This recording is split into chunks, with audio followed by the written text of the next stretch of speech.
We are making healing the planet the most profitable business in the world. That's it. The longer pitch is we are at our core solving food security. 10 years ago, when I left San Diego in 2016 and moved to Puerto Rico, it was to solve food security for an island, which 95% of the food that was consumed on the island was imported, which has all kinds of ramifications that we can talk about. And I've come to Hawaii to do the same thing. The global ag supply chain basically has 90 days in the entire system.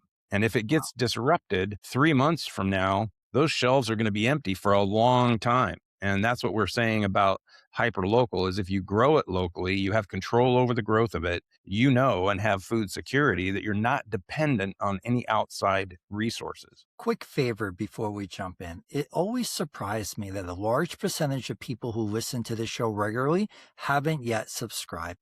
If you're a commercial real estate operator, investor, or builder who values conversations like this around deals, capital, and technology, please take 2 seconds and hit subscribe.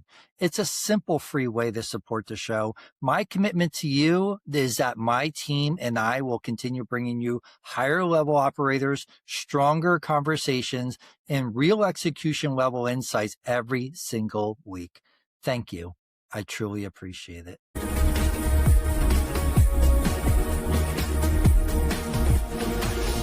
Welcome back to the AI Edge podcast, where we sit down with operators, founders, investors, and business leaders who are actually in the arena building real businesses. We break down how they think, where things are working, where they're breaking, and how they're navigating scale in real time. Today, I'm joined by Kendell Lang, CEO of mOrganic Holdings. Kendell is tracking a problem that affects every single person listening to this podcast, whether they realize it or not. The resilience of the system responsible for putting food on our tables. But what makes this approach particularly interesting is that he isn't simply talking about farming. He's thinking about regenerative agriculture, hyperlocal production, infrastructure, technology, economics, environmental outcomes, and how you actually turn all those moving pieces into a system that can scale. And the last part is what I'm especially interested in today, because having a big vision is one thing, building the operating system capable of delivering it is something entirely different. Kendell, welcome to the AI Edge podcast. Thanks, Luis. Really appreciate it. I really enjoy the conversation we had previously and excited to continue that and explore where we go from here. I love it. Ken, when someone asks you, what do you do? How do you usually explain that? My quick answer, the elevator pitch is we are making healing the planet the most profitable business in the world. That's it. I love it. How about the longer pitch? So the longer pitch is we are at our core solving food security. So 10 years ago, when I left San Diego in 2016 and moved to Puerto Rico, it was to solve food security for an island, which was consuming 95% of the food that was consumed on the island was imported, which has all kinds of ramifications that we can talk about. And I've come to Hawaii to do the same thing. Hawaii is very similar to Puerto Rico in the pre-arrival, right before the arrival of Captain Cook.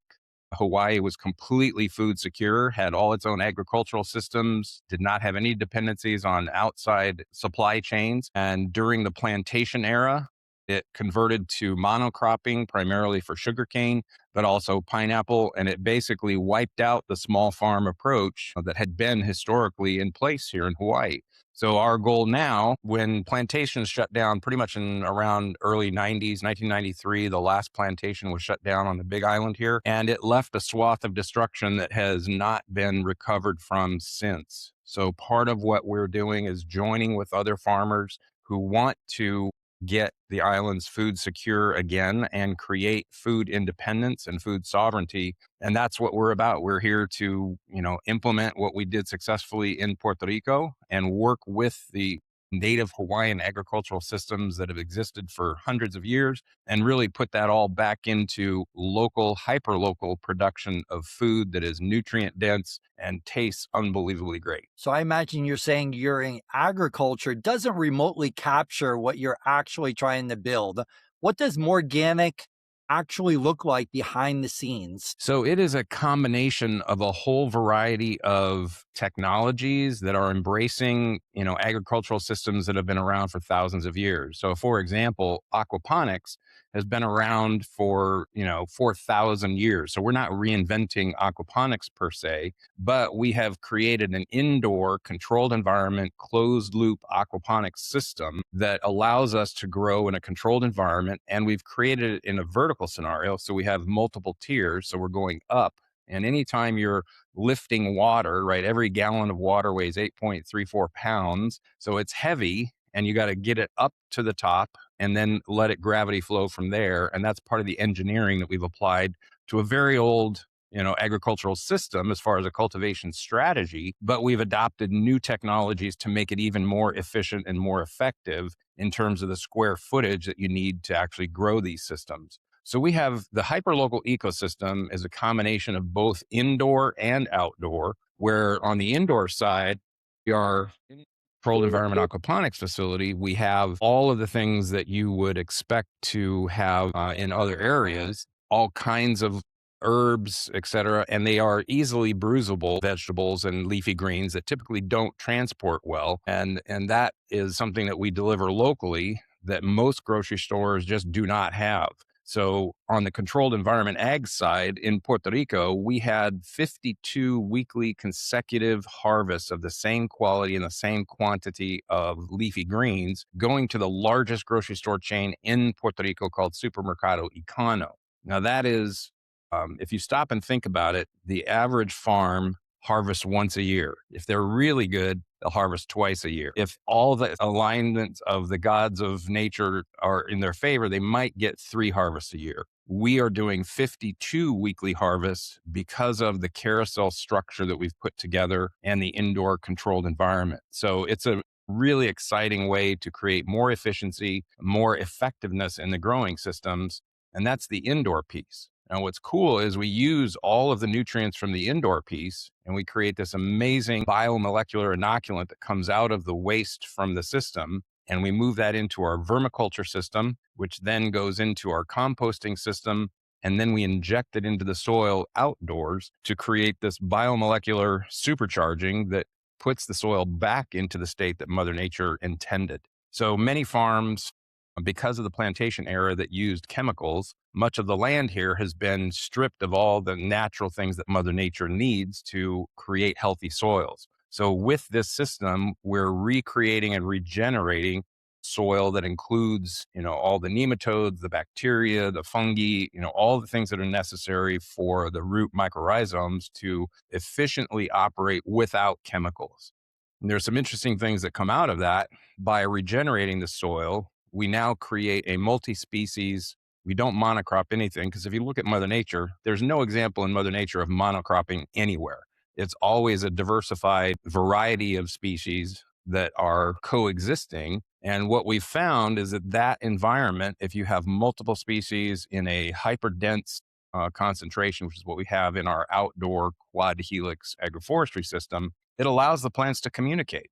I mean, a lot of people think I'm joking when I say Avatar, when you see those incredible CGI graphics of the roots talking to each other. That's actually proven science, right? Where the plants can communicate with each other and it actually allows them to exhibit their natural immunity, right? So humans have autoimmunity, plants have their own immune systems that they can trigger if they have the right environment. But when we inject glyphosates or Roundup or other chemicals into the soil, it prevents them from being able to protect themselves. So we're excited about both the indoor and outdoor. On the outdoor side, we use a combination of what we call our regenerative soil plan, which is utilizing a variety of livestock. So we create paddocks that are from 1 acre to 5 acres, and we move cows in first, have them there for 2 or 3 days, move them to the next paddock, bring in sheep or goats behind them. They're in there for 2 to 3 days. We rotate them all through to the next paddocks. We bring in pigs behind those,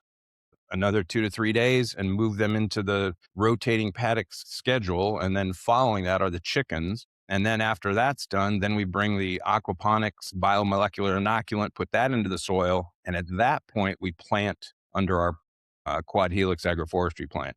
So we have super exciting superfoods that we're growing. So we have coconut as the over canopy, moringa as the mid canopy, cacao and coffee as the under canopy, and then we have pigeon peas and other native Hawaiian crops for the ground cover. So we're super excited about, the agricultural side of it. And there's just lots and lots of details to what that looks like. So let you take the mic and see where you want to go from there. I love it. Let's talk a little bit about your personal journey. You said something when we booked the show that really caught my attention, Ken. You described your career essentially as a series of stepping stones that gave you the skills you needed for this role. When did you first realize those stepping stones were actually leading somewhere? I think when I moved to Puerto Rico, part of the reason that I moved there is that all of my prior career experiences, and I started my very first job was driving a pea viner in high school. So I've been involved in agriculture since the very beginning, and then moved into real estate development, focused on REITs for very specialized facilities. And then I've always had, either a hobby garden or focused on my fascination with aquaculture and aquaponics. But it was really the shift in 2016 when I left San Diego and moved to Puerto Rico that it really was more of, I joke with people that it was like the Blues Brothers, right? I've got a calling from God on a mission from God. And in that perspective, it really was an acknowledgement that I've got a lot of very unique experiences that give me special subject matter expertise. And that's what I was able to execute in Puerto Rico. And now it's a continuation of that vision and mission to, really take, I've built over 12 million square feet of real estate, of very sophisticated real estate, over the course of 30 years in the real estate industry that include life science facilities, wet labs, bio plants, positive air pressure medical containment facilities, very sophisticated and very expensive facilities. And I took two companies public with those portfolios. So we have, I've got very extensive experience in controlled environments, right? Because these are wet labs that are doing, biotech research facilities. And the third company that I was involved with taking public, but was not on the management team, I was an advisor to the company called IIPR. So Innovative Industrial Properties was the first medical cannabis REIT. And it's really the cannabis industry, the indoor grow, that has really advanced the science around lighting and electricity usage and pumping water, all of the things that are necessary. It really created the economic environment to rationalize the expenditures that were necessary to advance the technology that we're now benefiting from in just a straight up grow facility. We don't do cannabis. We're not involved in the cannabis industry for a bunch of reasons we could talk about. But I learned a lot in that process about, reducing energy consumption, using clean, renewable energy, creating efficient and effective systems that can be profitable without over architecting and over engineering. Was there one experience that completely changed how you thought about food security? Yeah, actually. And that's a very personal, it's my why. And so from my standpoint, when I share this story, I typically cry. And that's just the reality of, how much it moves me. And so when I share the story of my late wife, in 2001, she was diagnosed with glioblastoma multiforme, which is the worst kind of brain cancer you can get. And so our lives were turned upside down. We did all the traditional Western medicine treatments for partial frontal left lobectomy, did concurrent radiation and chemotherapy, which I think are in some cases more horrible than the disease itself. But then we did alternative treatments. So went to Asia for acupuncture and herbal treatments, went to Mexico for oxygen therapy, I went to Russia for stem cells, I went to Arizona for the Kelly enzyme protocols, went to virtually every, wheatgrass spa solution that you could think of. And all of that was very impactful because 95% of the patients that get diagnosed with this particular brain cancer pass away within a year. Well, she survived 6 years, which was phenomenal. And so unfortunately, she passed away in 2007. But the last year of her life, we were in San Diego at the time, and it was the Scripps Cancer Facility. World class, facilities treating cancer. And the medical oncologist said, she was having pain, she couldn't eat, she had nausea, couldn't sleep. And so the medical oncologist said, the only thing you haven't tried is medical cannabis. And we were not recreational drug users. I mean, I have a philosophy about cannabis very much like alcohol and tobacco. I think it should be regulated, let people make their own choices, but make it a regulated environment just like alcohol and tobacco. Unfortunately, it's not there yet. I think it will be. But anyway, she tried it in the form of edibles and tinctures, and it absolutely changed the quality of her life for the last year. She could sleep, she could eat, she was a pain free. And so I saw firsthand, how that plant as medicine was super effective. Now, it actually, on the reverse side of that, to this day, the FDA website says there is no medical benefit to cannabis at all. And shock of all shocks, our government lies to us. That's just not true. So that experience demonstrated for me that there was a lot of information that I had either been miseducated about or didn't have all the information. And that is what really put me on a quest to understand, because part of the experience with my wife is we went through not only organic food, but raw food. So we did a complete raw food diet. And I read a book at the time called The Empty Harvest. And The Empty Harvest really identified for me that we have a major problem with the global ag supply chain and with our major cultivation strategies, and that our food supply is less than 10% of the nutrients that we used to have 50 years ago. And that's FDA documented. And that really becomes part of the chronic illness that you're seeing, the increase in obesity that you're seeing, the pandemic of diabetes that is happening because of that. And so all of those things are really part of the journey that got me on my soapbox to say, I'm going to fix this. So, my kids and grandkids are completely disconnected from their food sources. They have no idea where it's grown, how it's grown, what the nutrients are. And part of my legacy is I want them to know where their food is grown and how it's grown so that they can get as quickly as possible from harvest into their bellies the good nutrients from correctly grown food. And so that's my why. So you mentioned earlier that you were not really for or against cannabis, but yet it was really pivotal in the last year. So why against it? And the reason I'm asking is I've had previous podcast guests, and I actually have another one in 2 days that are cannabis experts. What is your view on cannabis as a whole? Number one, I think the science behind it now is phenomenal. And so there have been human clinical trials that through, straight up science have proven the medicinal benefits of cannabis. I mean, there's one human clinical trial that demonstrates that the Charlotte's Web variety of cannabis is the only cure for for crying out loud. I can't, just forgetting the name of the cure that it solves, but there are multiple instances of human clinical trials now that document the evidence of impact from a health standpoint. So child epilepsy is the one I was trying to think of. So Charlotte's Web is the cure for child epilepsy, and that's been documented heavily. So I'm a big believer in science, and I am anywhere where I can provide evidentiary processes or empirical data that says, hey, this is the science that we need to understand. I'm all about it. And so I am not opposed to cannabis. What needs to be addressed are the regulatory environments, particularly here in the US, to solve that issue and to stop the barriers that have been created to prevent cannabis from becoming legalized. And that is part of the root problem that actually trickles all the way up to the global ag supply chain. It's not just the cannabis industry, it's plants as medicine as a whole, right? So when you think about one of our mid canopy is moringa.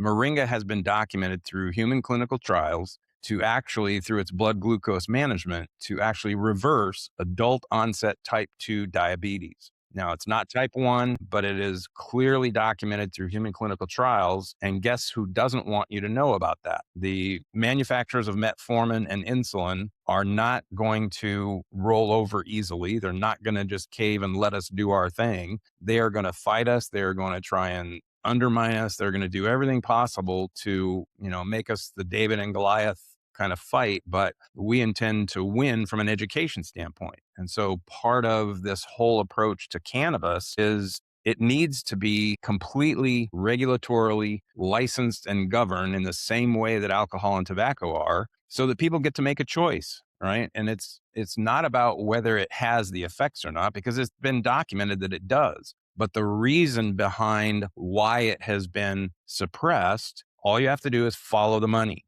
right? And the money is leading to the people that are profiting off of the chemicals, that do not want cannabis, which they can't patent and they can't control and they can't profit off of it. They do not want that solution out there. And that's the same with virtually every plant as medicine. And that's one of the core things that we're looking at. Hawaii has a tremendous inventory of natural plants that are medicine that people just don't realize. I mean, the lilikoi, which is known across America as passion fruit, has incredible medicinal benefits that are just not published, not presented, and not promoted from an educational standpoint. And I could give you a list of, 100 plants that we're pursuing that have medicinal impacts that should be part of the natural remedies to let the body heal itself, just like the plants have immunity and we're creating a non-chemical environment to allow them to express their natural immunity. The same thing happens in the human body, right? Get the chemicals out, stop using chemicals, allow Mother Nature to do what it's intended to do and is available to do if it's grown correctly. You have the ability for so many medicinal things. I mean, every culture around the world has some kind of shaman or medicine man or somebody who understands the plants as medicine. And they may not understand, all the science behind it. They may not understand the chemical nature of why it works. They just know that it works and they use it and it's been effective. So those are the kind of things that we're focused on. And really part of one of our special advisors to the board, his name is John Paul. He doesn't like notoriety, so I probably shouldn't have even said his name, but he has put together for us an amazing advisory board. And these are industry titans across all spectrums that are really helping us shore up the story and the science behind what we're doing. So, for example, Dr. Rajiv Ratan is a neuroscientist, neurosurgeon, runs Cornell neuroscience, is unbelievably qualified. I mean, he has the longest CV I've ever read in my life. It's 58-page resume, published widely. And with his involvement and 16 other advisory board members, it gives us a different set of conversations around credibility. When we have independent advisory board members who have researched our story, researched our science, researched every component of our plan, and are on board to create that body armor of protection against the Monsantos slash Bayers of the world. It creates a different approach. And that's kind of why I say we are not your average farmer, right? We are farmers at our core and we're growing really great stuff and we know how to do that. And we've surrounded ourselves with experts that are helping us advance the science, advance the technologies, advance the growing methodologies, advance the cultivation strategies that makes farming different than it's been for 100 years. So we're really flipping the script on profitability, on how farmers grow things, who they sell to. Our approach is the global ag supply chain should only be used for things that are shelf stable, are lightweight, and that do not require, immediate consumption to get the nutrients into our bodies. So anything fresh should be consumed locally, that it's grown locally. You're going to get the most nutrition out of it. And that's kind of where our focus is. I love it. Ken, let's talk a little bit about food security. I think most Americans hear the phrase food security and assume that there's a problem somewhere else. What do we misunderstand about how fragile our food system actually is? That's a great question. And first off, the CDC identifies that there's over 6,000 food deserts in the continental US, right? And so what people don't understand is that food security, number one, means that you're going to have your next meal available. You know that you're not at risk for the next meal, 3 meals a day kind of scenario. So having food security means that you are going to get that meal. And we premise that it has to be hyper local in order to do that.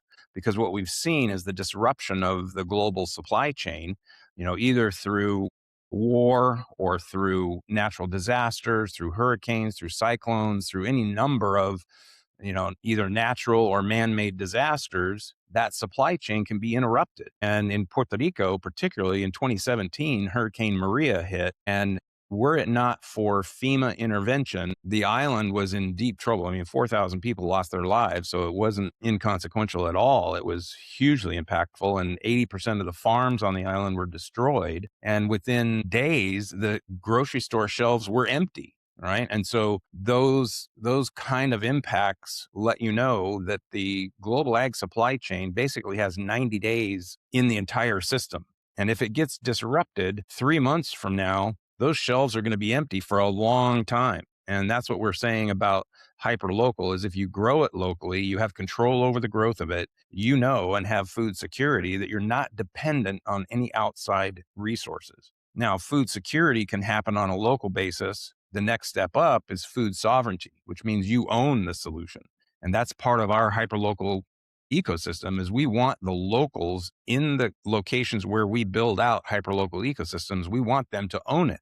And so we actually have a model where we're going to build out our own farms, but we also have what we call the open farm code, which allows us to share that information with any farmer anywhere in the world that wants to adopt this system so they can grow more superfoods in a more efficient way with no chemicals, and they can participate in local sales of that so that they get higher revenues and they're not subject to commodity pricing for coffee on the Chicago Mercantile Exchange. They control the pricing because they're selling it locally and being able to generate profits based on, how they can do that as part of their community. So food security is important even in, if we're talking with a group in Camden, New Jersey, that they are not food secure. They do not have hyperlocal growing sources. So all of the spinach that they get in New Jersey comes from California. And anytime that you're, transporting it, 2,000 miles and 2 weeks on a train or a truck, you're losing virtually all of the nutrients. It becomes, and this is part of this whole cyclospora outbreak of the more miles and the more time that food has to sit in a container, the more likely you're giving the bacteria the opportunity to explode, which is part of what's been happening in, these recent outbreaks. So there's a lot of reasons to focus on food security, which is hyperlocal food production, hyperlocal food consumption, and creating a virtuous, Mother Nature design ecosystem that's what we're really promoting. Ken, what happens during major disruption that people never see? Well, the things they do see are the loss of power, right? So when Hurricane Maria hit in Puerto Rico, the first thing that happened is the power went out, right? And power was out for almost 3 months, maybe even a little more in some places. So the grid was extremely fragile and people experienced that. The water supply was the next to be hit. So all of a sudden you have no water supply coming in. So people would see the things that they saw the grocery store shelves empty. They saw the water supply shut off. They saw the sewage problem backed up because it wasn't operating because it didn't have power. And this just created a whole bunch of things that were very visible, right? And so the things that you don't necessarily see are what are the ramifications if you lose power, right? What does that mean? Well, all of a sudden, you're reliant upon diesel generator backups. Well, when you're running 3 months on diesel generator backups, you run out of diesel fuel. You can't ship enough diesel fuel fast enough to supply all the generators. And so you're literally back to the Stone Ages of where you're, washing your clothes alongside the river and dependent upon boiling water because there was no clean supply of water. And, the hospitals shut down. So people lost their lives because they didn't have the life support systems. And so there's just a cascading effect of ramifications that are all solvable, right? It's all completely solvable on a local basis. And one of the challenges with Puerto Rico that is extremely upsetting and very disappointing is right after, Hurricane Maria, FEMA put $6 billion into the hands of the Puerto Rican government. They could have completely rebuilt all the power supply into clean, renewable energy power plants. They could have put all the power lines underground and they could have prevented the kind of disruptions that continue to this day, but they spent $0 putting into the solution. I mean, the corruption there is just absolutely astronomical. And the fact that people haven't gone to jail for that is inexcusable. I mean, I am completely upset that that those kind of dollars have been wasted and stolen, which should have gone for the benefit of the people of Puerto Rico and solved these issues to make it a dynamic, growing economic powerhouse, which it sits right in the center of the Caribbean. It had all the potential. But when you have an environment of corruption and a mindset of corruption, it's just unbelievably disappointing. And it's just sad for the people of Puerto Rico that, those monies have been wasted and not solved the problems. Unbelievable. That's disturbing. How much of our food resilience today is really just an illusion created by the fact that everything normally just works? Yeah, and that's part of the normalcy bias where people are within their comfort zone and they just can't comprehend outside of the normalcy bias of, oh, this will never happen to me. Well, there are many examples, including San Diego, where there was a power outage and for 3 days you had the shelves emptied and no trucks coming in, all those kind of things. And then you have earthquakes in San Francisco and other places where global ag supply chain was shut down. And those ramifications are very real. So part of the opportunity is to make sure that people understand they can prevent it, but you can't be, like a ostrich and putting their head in the sand. You've got to be able to comprehend that these risks are real, that they do happen on an annual basis. I mean, the hurricanes in the Caribbean, it's Hurricane Alley, and from July through November, you're getting hurricanes and you don't know where they're going to hit. So it's just, there's a lot of reasons why this should be taken into place, but the normalcy bias is a very strong motivator that people just assume everything's good. The government won't let anything happen to us. Certainly, this can't be that bad. Well, it can be that bad, and it can be that bad overnight. And so, part of what we're focusing on is education and awareness to make sure that that these things get addressed. Ken, let's shift our focus to your business. Let's break down that a little bit. Let's turn this into a business conversation. What exactly is mOrganic business model? Yeah, our business model is fundamentally around food security. Fundamentally, we are farmers at our core. We grow and cultivate both indoor and outdoor systems, which is part of the secret sauce where you've seen a lot of failures in just the indoor vertical farming world.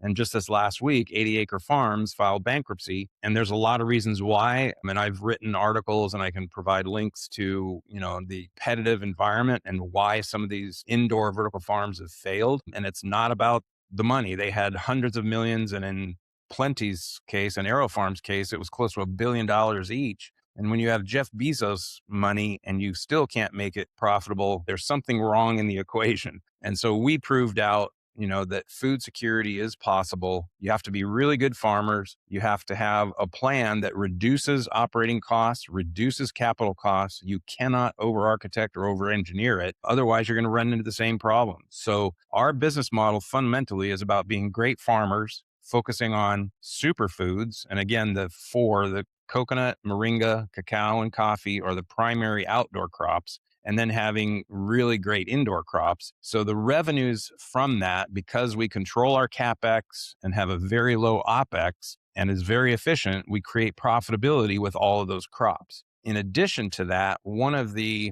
kind of unanticipated outcomes of being really great farmers is we started to ask the question, if you think about biology 101, everybody knows that photosynthesis occurs, right? And so it takes CO2 out of the air and it converts that CO2 into oxygen, which puts back into the air. So nobody's arguing, and I'm not debating whether the polar ice caps are melting or not, but the climate reality is that CO2 is in the air. It should be converted into oxygen and carbon by the plants. And then those plants should naturally convert that and put the carbon into the soil. And that's just a natural biological work, right? That's what goes on in a natural system. And so what we ask the question is, how much of that carbon is being sequestered, and how is our natural soil, regenerative soil strategy impacting the ability for soil to sequester carbon?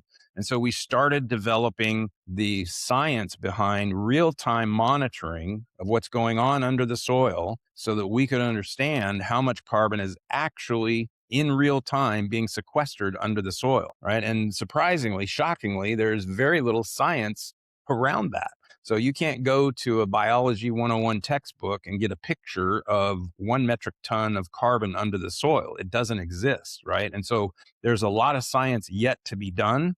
And there's a lot of what I call quasi scientists I kind of feel like Christopher Columbus in some cases talking to flat earthers, because there's so many people that just assume that the science of the photosynthesis cap, as an example, is fixed and that there's no variation on that.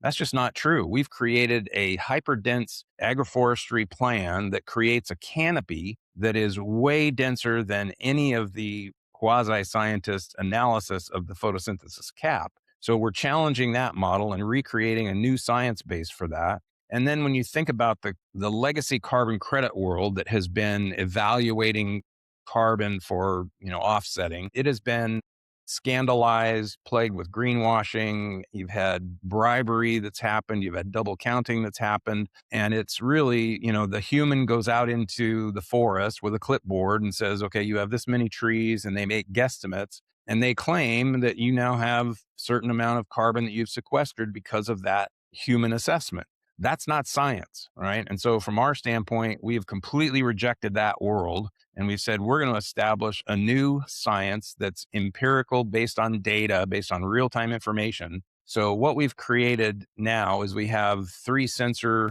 modules. We have under the ground sensors at various depths. We have on the ground sensors, eddy covariance flux towers, and we have over the canopy sensors that are drone based LiDAR analysis of canopy, which does the photosynthesis analysis as well. And all of that data is published to what we have invented, which is called the farm chain. Farm chain is essentially blockchain for the earth. It is an immutable ledger that captures that real time data, and through our proprietary algorithms, calculates the actual carbon sequestered under the soil in real time. Now that is challenging a whole bunch of models, right? So, I mean, the adoption of a new science is something that shockingly scientists are resisting. And so the legacy carbon credit world is bound to a model right now where they only analyze the top 30 centimeters of soil in terms of calculating carbon sequestration. The reality is plants have a taproot that goes searching for water, and it goes way deeper than 30 centimeters. Once it finds water, then the mycorrhizome structure of the roots follows that taproot down, and it goes way below 30 centimeters. So we have created what we call the deep core thesis, which in real time is calculating all of the soil organic content to be able to take into account the deep nature. And it can go as deep as 10 feet down to 30 feet, depending upon the depth of your topsoil. So instead of limiting it to 30 centimeters, we have now recalculated the actual carbon sequestration to accommodate what the real depth is based on whatever it is. So we have 3 layers of soil sensors that are at 3 feet, 5 feet, and 10 feet. And it's calculating the deep core thesis of what's actually going on down there in terms of nematodes, soil organic content, bacteria, all the things that are necessary to actually quantify what's going on under the soil. So together, that has given us the ability to actually invent a new severed mineral right called regenerative carbon removal units, which is a under the ground quantification of the carbon that is reflected in this certificate of the regenerative carbon removal unit, which is the digital twin of what actually exists under the soil. In addition to that, because it's actually a severed mineral right, we are actually delivering a deed of title, a deed of severance, which is the real world asset that is just like oil and gas or natural gas, where natural gas industry has a P1 engineering standard where they can quantify exactly how much natural gas is under the soil before they ever extract it. When they do extract it, they use the deed of severance, which is a widely known legal title structure that we have mirrored in our carbon sequestration solution. So that actually represents a completely new revenue source where we can sell the RCRU as a real world asset to global conglomerates that have to purchase nature-based solutions to offset their scope 3 global carbon footprints. And again, this is a very detailed conversation that we could have about the whole carbon industry and the global state of carbon, because a lot of people don't even know that the carbon markets exist, let alone how it's being operated and who are the buyers and why do they buy it and all those kind of things. So that's a whole, you could probably do a 3 or 4 hour podcast just on the state of the global carbon markets. But at the end of the day, there are real companies, AI companies, data companies, freight companies, airline companies, cruise ships. I mean, freight companies that are in need of a nature based solution to offset their global carbon footprint so that by 2050, they can actually meet the net zero objectives that they've published and have committed to, most of which originated out of the Paris Climate Accord. But most countries have adopted their own regulatory standards and legislative standards, including California and Hawaii have their own state mandates that are already legislatively approved. And that gives corporations the guidelines around how they need to offset their carbon footprint, and they can do the scope 1 and 2 are things that they can pretty much manage themselves. So, for example, Royal Caribbean Cruise Line can actually convert from using standard diesel fuel to biodiesel fuel, and that reduces their global carbon footprint. So, that's something they control. For areas that they can't control, they need to, they'll never stop using diesel in some form unless they go to nuclear, which is a really interesting option, which I think we should all go to, but that's a whole nother discussion. So, assuming that they have a remaining scope 3 footprint that they can't address themselves, the only solution is to move to nature based solutions that can offset, which is what we're doing. So, we have an inventory, an asset base now of carbon that is documented under the soil that we can sell the ownership of that to these carbon emitters, and they can use it one of three ways. So now it's a real world asset. So when they buy it from us, it's now on their balance sheet. So they can hold it as an asset on their balance sheet, which is very different than anything that the legacy credit carbon world has ever been able to accomplish. The second thing is they can actually use it to reduce their carbon footprint. So they can use it to remove their carbon for any given year. And then they can, if they have enough RCRUs left over, they can actually borrow against it. They can finance against it. They can sell it, because this is it's a finite set of a carbon that you can only sequester so much carbon. So just like there's only 21 million Bitcoin, there's only so many acres in the world that can actually sequester carbon. So it is a finite asset, and there will be way more demand for it than it can actually produce. And so this flywheel of scarcity is going to increase pricing. And so for those who have bought early, it gives them the ability to bank that asset and then sell it if they don't need it for their own offsets. But a lot of the companies that we're talking to are buying it in advance now at current market prices. And we're actually, for pre-buyers, we're actually giving discounts on this. And that allows them to bank it so that they can arbitrage it against their future liabilities that they know are there. And so they can bank it and have it as assets that they can retire their carbon footprint on an annual basis as they need it. If they don't need it down the road, it's an asset that they can sell to others who haven't got in and who 3 years from now are going to be in a very different world of increasing prices, limited supply, and they're going to be, paying market premiums for what we know is the impacts of the flywheel of scarcity. Did you say there was a limited supply of soil that could actually sequestrate carbon? Why is that? Yeah. So if you think about, just draw a line on the equator around the globe and go plus or minus 10 degrees north and south, that band, the equatorial band, has land that touches that belt. There's a lot of it that's oceans that is not available, of course, but there is a tremendous amount of land that fits within that equatorial belt. And in that, there's about 1.5 billion acres, of which we have determined there's about 500 million of it that is arable land that could fit for the hyperlocal ecosystem cultivation plan. Now, it's a lot of land, but it's a finite resource. So we have a goal to acquire 1 million acres around that equatorial belt, but we know there's 499 million other acres that could and should be cultivated under this plan, which is why we've set up the Open Farm Code Foundation to be able to distribute the knowledge of how to do that so that any farmer anywhere in the world can adopt those strategies. And then as they comply with our verified regenerative standard, they'll be able to submit their own carbon sequestration onto our farm chain, which will allow them to have a whole new revenue source by selling that carbon to the world of corporate buyers that we're building out. So only 10 degrees off the equator, either north or south. That eliminates the United States, That also eliminates Hawaii. So how are you able to do this in Hawaii? So that equatorial belt is optimal for tropical zone growing, right? So where you can grow things the most efficiently and the most economically is where you have available land, available sunlight, and available water. And so the equatorial belt is optimal for that. It doesn't mean you can't grow other places. So we're actively in negotiations to buy property in Texas. It just means that you have a different agricultural cultivation strategy. So coconuts do not grow well in Texas. So the over canopy becomes pecan trees. We can still grow moringa really well there. And instead of coffee or cacao, we use pawpaw or other native species in the specific microclimate.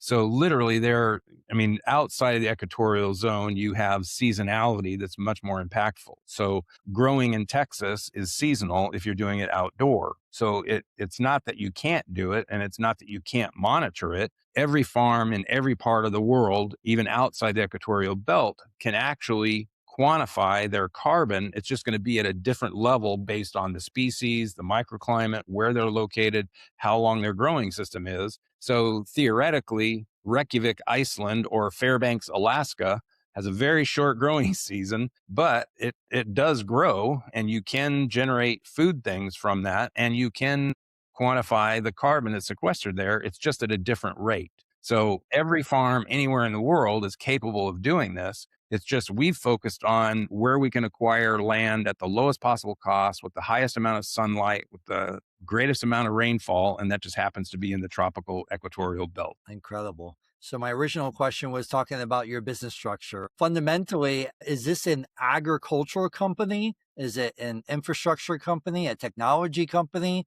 a food company? Or does it put it in one category that we missed completely? You know, it really is an entirely new category that we're calling regenerative infrastructure because it really is an infrastructure play. At the core, you have to be a really good farmer to create the environment that generates the superfoods that are part of the agricultural revenues. You have to be super good in not using chemicals, which means you have to know how to do natural or organic pest control. You have to be really good at water management. You have to be, good at all components of being a good farmer. And with that, you then can become a farm miner, which is a whole new category that has never been defined before, right? It's like defining who are Bitcoin miners, right? Yeah. Before Satoshi actually wrote that paper in 2008, nobody even knew what Bitcoin was, right? And it wasn't until 2009 that he actually minted the Genesis block of Bitcoin so that people would actually start to understand what it was. And even to this day, there's people that still don't understand what Bitcoin is. But we think because this is land at its core, it's a real world asset, and it's actually an outgrowth of really good farming. So you're going to have your agricultural products and produce and all the ingredients that come out of this. And now you have a whole new line item, which is part of why we're saying this is really a regenerative infrastructure play, because you have to have this entire ecosystem in order for the infrastructure to generate the new regenerative carbon removal units, which becomes an entirely new infrastructure play that the entire carbon world needs as a solution. And of course, there's going to be millions of farmers around the world that can benefit from this. And that's why we think it flips the script on owning a farm, which it's no longer Mike Rowe's dirty jobs of, sweat and soil under your nails and all this kind of stuff. I mean, there's still really hard work to do this, but it creates a completely different financial model that changes the ownership, changes the profitability, changes the power structure to the local farmer, which is exciting from our perspective. Ken, let's talk about hyper local ecosystem. So you use the phrase hyper local ecosystem. Give me the operator definition of that. What's physically happening inside of one? Yeah, that's a great distinguishing definition. So when we say hyperlocal, we really go back to where the US started as an agriculturally based economy. And it was all grown locally. And so when you pull food out of the ground, people would eat it typically the day that it's harvested. Now, there's obviously preservation models and things to get through seasonality in the wintertime when you don't have things growing. So preservation is a whole different model. But the basic idea is they were not promoting the movement of food through a global ag supply chain when we were local farmers, right? I mean, Virtually all the founding fathers were farmers of one kind or another, and they grew things that most people don't realize. The first 13 colonies required the colonists to grow hemp at 25% of their farms. And it was because the military needed, the hemp for blankets and for uniforms, but also for the medicine. And again, they didn't know what was the scientific basis of why hemp worked, but there's medicinal benefits that they knew it worked, and they just used it because it worked. So local means it doesn't transport outside of the local area that would prevent you from consuming it within the day that it's harvested. Now, if you have, again, there is some level of distribution that has to occur. Ideally, we would have consumers coming to the farm, which they do, and buy produce from the farm the day that it's harvested. They go home and they consume it. Right now, there's certain portions of it that they're going to want to keep, and they can refrigerate it, and there's shelf life, and there's cold storage, cold chain issues that are solvable. But you're much better off having produce that you consume within a week of when it's harvested, as opposed to it sitting in a truck, plane, train, or transport system for weeks before it gets to the final destination. And this is one of the things when we say local. I'm going to use strawberries as an example. We ripen our strawberries so that they are vine ripened and red. When you cut open our strawberries, they are blood red throughout. They are super delicious, super pungent, unbelievably sweet tasting. It is very different to get a vine ripened strawberry than the average strawberry you get at your grocery store. The issue with that, just like tomatoes, is that the growers of strawberries who intend to transport it, strawberries do not transport well, neither do ripe tomatoes. So they have to harvest them unripened. So tomatoes are harvested when they're green and hard as a baseball, strawberries when they're white and hard, so they can survive the transport. When they get to where they're going, they are gassed. Both tomatoes and strawberries are gassed to create the red color that you see on the outside of the fruit. But if you go to, any grocery store and you get the strawberries that have been transported from somewhere else, right? Salinas, California, or wherever, they're grown, you cut those open, you look at the inside of it and it's virtually white on the inside. That is not vine ripened. That means it's been gassed on the outside.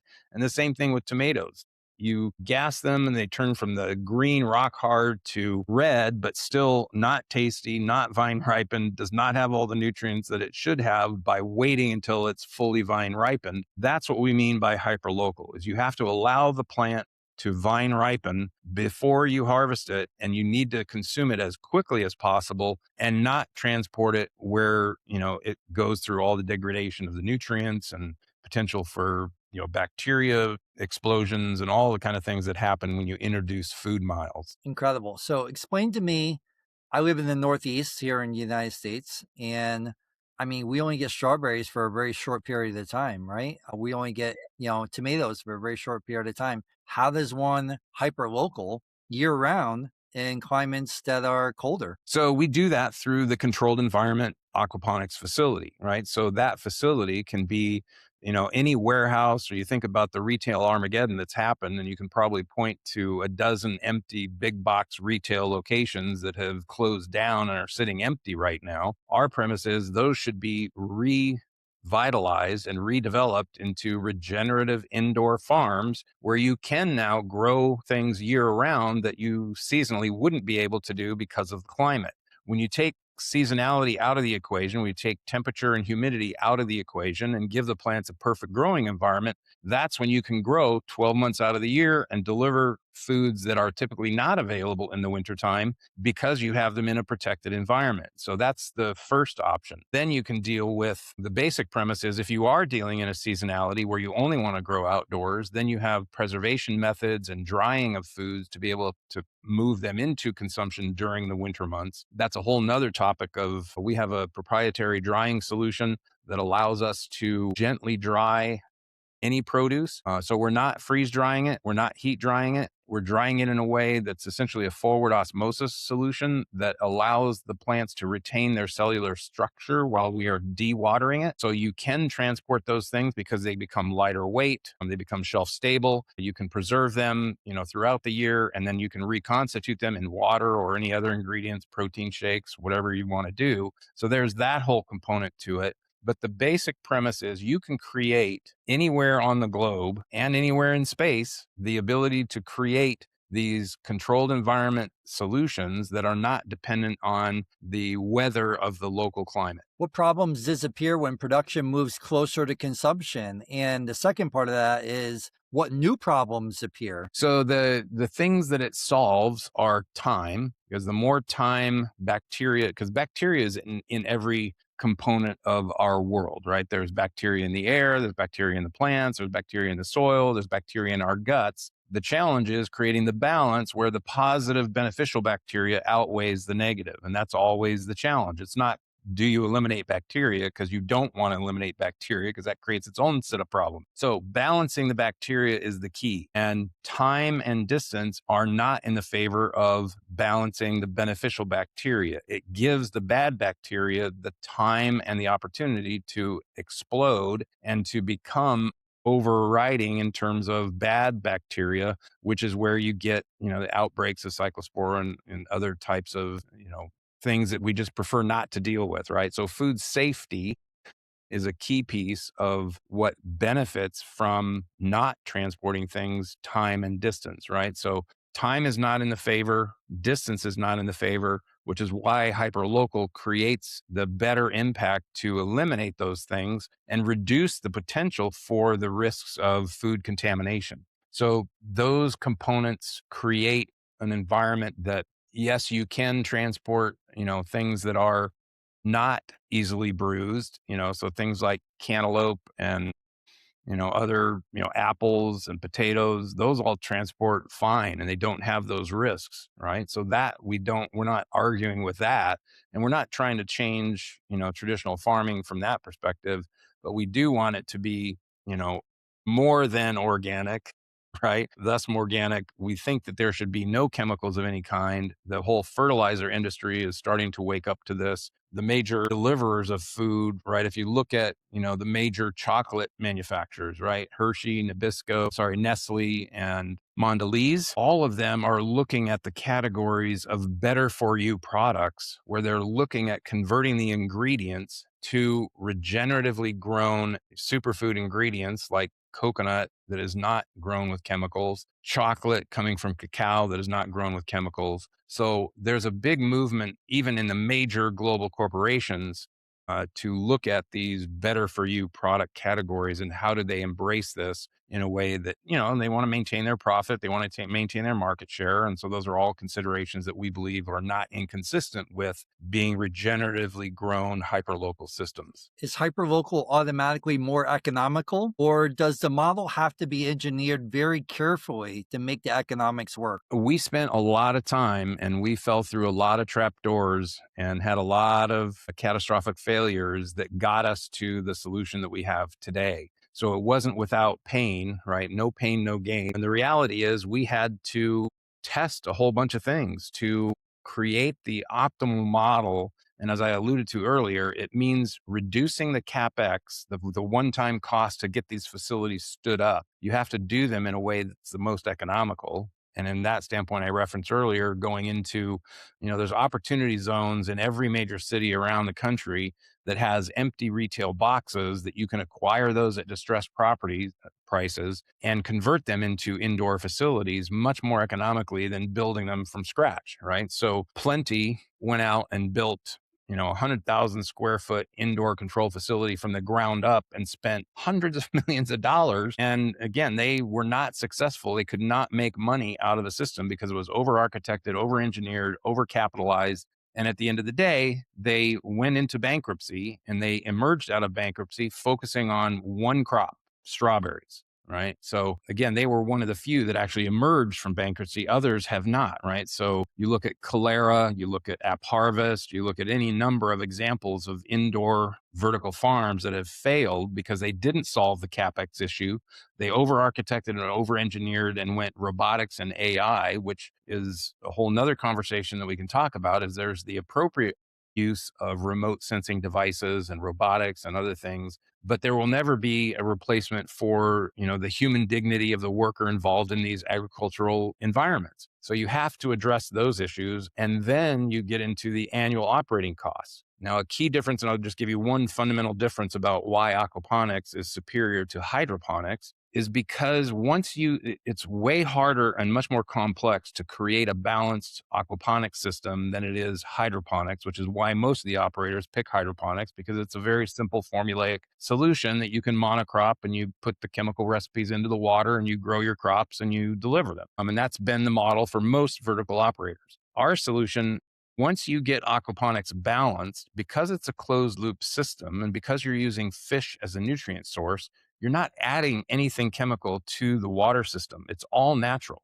It uses the natural nitrification process. It uses the waste from the fish gills, and the waste creates the ammonia that the nitrification converts into the nutrients the plants absorb.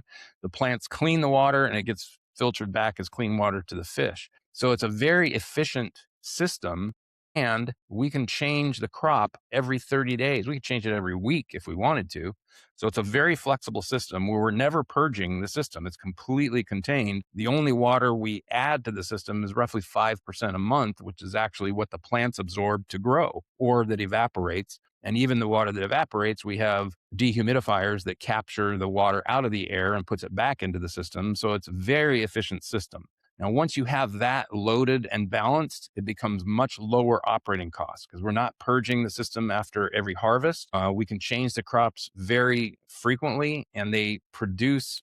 Again, it's because we have built out this carousel system. It's like the Ford manufacturing of food manufacturing. It is a factory production, food production pipeline that creates a weekly harvest scenario that becomes very efficient. And because we are up to 9 layers high, with a foot of water deep in each of the growing troughs, we get the efficiency of, in an 80 square foot footprint on 5 levels of this vertically stacked aquaponic system, we can get the equivalent of 1 acre of production of traditional farmland in an 80-foot square footprint. That's incredible. Let's stick with economics. This is where I think a lot of sustainability conversations become uncomfortable. Eventually, the economics have to work. How do you make regenerative architecture financially compelling rather than simply environmentally compelling? So the beauty of our ecosystem and the multi-species hyperdense agroforestry plan by itself creates these superfood ingredients that are incredibly profitable when you know how to get all the ingredients into the marketplace. So, for example, coconuts. Coconuts in the Philippines or Vietnam, they are harvested, they pull the water out, and the coconut husks get thrown by the side of the road and burned. There are so many ingredients in terms of the coconut meat, the coconut husks that can all turn into profitable revenue sources. And that's what we've done with all of the superfoods that we're growing. Moringa is it's called a miracle tree for a reason, because it has 100 different ingredients that all produce revenue out of it that makes it incredibly valuable. And so there's crops that are growing things that people haven't even heard of yet. A lot of people know about Manuka honey out of New Zealand, right, which has bacterial medicinal benefits to people. And so a lot of people, will pay premium prices for Manuka honey coming out of New Zealand. Well, people are not aware that the moringa flower can be the monoclonal source for moringa honey produced by bees that do nothing but feed off of the pollen from the moringa tree. So that's an incredibly valuable ingredient that generates tremendous revenue, but it's not even the highest revenue generator, which is actually from the seeds of the moringa tree. We do cold pressed extra virgin moringa oil, which on a pure moringa oil basis with our quality of growing can generate $100 an ounce on a retail level for this oil. So there's a whole bunch of reasons why, but the basic scenario is we're creating an ecosystem that creates multiple revenue sources from multiple superfoods that have hundreds of ingredients that come off of it, as opposed to a traditional coffee farmer is growing coffee in a chemically imbalanced environment, and they're producing the revenue from one single crop to produce one single ingredient of coffee beans. And that's just not a model that is, from our standpoint, sustainable, because you have to have a multi-species crop, and coffee can grow right next to cacao, right below a moringa tree, and you can create these amazingly synergistic multi-species agroforestry solutions that when you know how to maximize the ingredients from all of those into specific revenue sources, you're no longer a monocropping farmer that's just selling soybeans to the soy industry. What has to happen for an investor to look at this and say, I don't have to choose between impact and return? That's one of the things that we started with in Puerto Rico. When in 2016, when we opened Fusion Farms, it was with the premise and with the understanding that although government grants were available, we were not going to assume that government grants would be forever available, and we had to be financially profitable without ever taking a government grant. We had to be able to attract investors to raise capital to expand the business if we wanted to be more than one farm. If we wanted to do multiple farms, it was going to take investors to help us grow the company, and we had to be able to demonstrate profitability. Otherwise, you can't attract investors. So just like the grant scenario where we will apply for every grant we possibly qualify for because it's there and we'd be crazy not to take advantage of it, our business model can be financially profitable without ever accessing a government grant. So at our core, we started with that premise, which meant we had to be really good stewards of a smaller amount of capital because we didn't need hundreds of millions to accomplish the goal. And we had to demonstrate as quickly as possible financial return to the investors, which we did. And that gave us a credibility in the marketplace to be able to say now in Hawaii, look, we've pointed to a successful reference farm. Yes, here in Hawaii, it's a startup, but it is not without a reference. We have all the customer video testimonials, we have the taste testings, we have the SOPs. Everything that we're doing is based on the success of what we built in Puerto Rico. So it's always from the perspective that you can't grow, expand, and scale a business without investor support. Whether you're going to a conventional bank or to a pension fund or to, a family office, you have to be able to demonstrate for them that you've done this before, that you've exited from, successful enterprises previously, that you have a team of world-class leaders, both internal to the operations of the company and the advisors to the company, and that you can show them return on investment in as short a time frame as possible. Nothing starts, year one. You've got to, cultivate the soil, you got to plant the trees, you got to get, all this going. But in year two, moringa is so fast growing that it'll get to 30 to 40 feet in a year. And you'll be harvesting within a year, which means you can get to ag revenues on moringa way faster than you can on coconuts. Now we're investing in coconuts because 7 years from now, it'll be an extremely valuable crop. But if I came to an investor and said, hey, I'm building out a monocropping solution of coconuts and you have to wait 7 years to get to your returns, they're going to say, no, thank you, but no. So in the context of moringa becomes the cash carry solution for investing in all the other quad helix agroforestry components, it makes the plan financially viable. Now we have that as the core, and we have no inclusion in our base revenue models for agriculture, any of the revenues associated with the carbon sales. So the regenerative carbon removal units are a complete bonus, complete upside, and not incorporated into our core financial models. Ken, do you believe regenerative agriculture ultimately wins because it's better for the planet or because somebody figures out how to make it a better business? I think it has to be both. And that's why we say we're going to demonstrate that healing the soil of the planet becomes the most profitable business in the world, that will give investors the confidence to know that, we're going to make money for you, but that's not our vision and mission. From our perspective, if we stay focused on solving food security, the zeros in the bank account become the report card on how well we've done that. Right. And so the ability for us to do great farming, generate great revenues, is going to rationalize and justify for investors that, hey, this is a business that not only hits their social impact needs, but also provides a tremendous return. And so that's part of why we're excited about this, is that the new agricultural model, right, the hyperlocal ecosystem with all the various components of both indoor and outdoor, because it doesn't work on an isolated basis. Right, you got many examples of coffee farms that as monocultures have failed. You've got many examples of other monocropping solutions that barely eke out an existence. You have dozens of examples of indoor vertical farms that have completely failed because they didn't have the right structure from a financial perspective.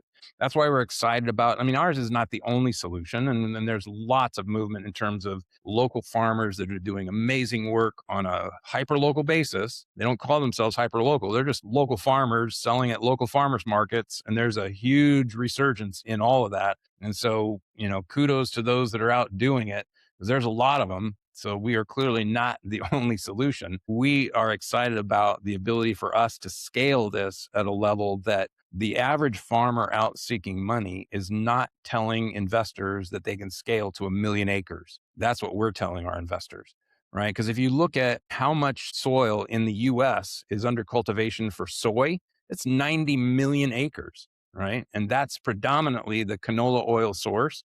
And from the seed cake from the soil, that becomes the primary protein source for most of the animal feed in the US, which is GMO. It's chemically driven. It's not good for the animals and not good for the people that eat the animals or eat the animal byproducts. So our premise is that moringa, as a healthy plant alternative for a protein source, can replace soy. But unless we get to scale of 1 million acres or more, we can't talk to AMD or Cargill or Purina about being an alternate plant protein source unless we can move the needle, and we have to scale in order to do that. So there's no other farmers that we're aware of that are focusing on moringa at 1 million acres to be able to supply the plant protein alternative for animal feed, which is at the core, right? If you have good soil growing good plants, you can feed animals that become healthier, which improves the whole cycle of human health in that process. And it all starts with the regenerative soil that you have to make it profitable for investors to say, okay, now I get your virtuous, circular agricultural ecosystem. Where are most of your opportunities coming from right now? We're really trying to stay focused on our backyard first. So here in Hawaii, we are focusing on 3 or 4 additional acquisitions to expand and demonstrate scalability here first. Then we have properties that we're negotiating on in California, Arizona, Texas, Florida. Then we're looking at Costa Rica, Ecuador, Belize, Guyana, and then North Africa and the Middle East. So there are opportunities worldwide. So we're excited about that. And most of it's going to be through the Open Farm Code Foundation. What type of conversations are you having most frequently? It's interesting because a lot of people are really focused on what has the Iran war done to, global ag supply chain and investors' confidence level and those kind of things. And we're very clear. I mean, we want the war to end like everybody else. I mean, it should be solved. We shouldn't be in conflict. But the reality is, the Ukraine-Russia war continues.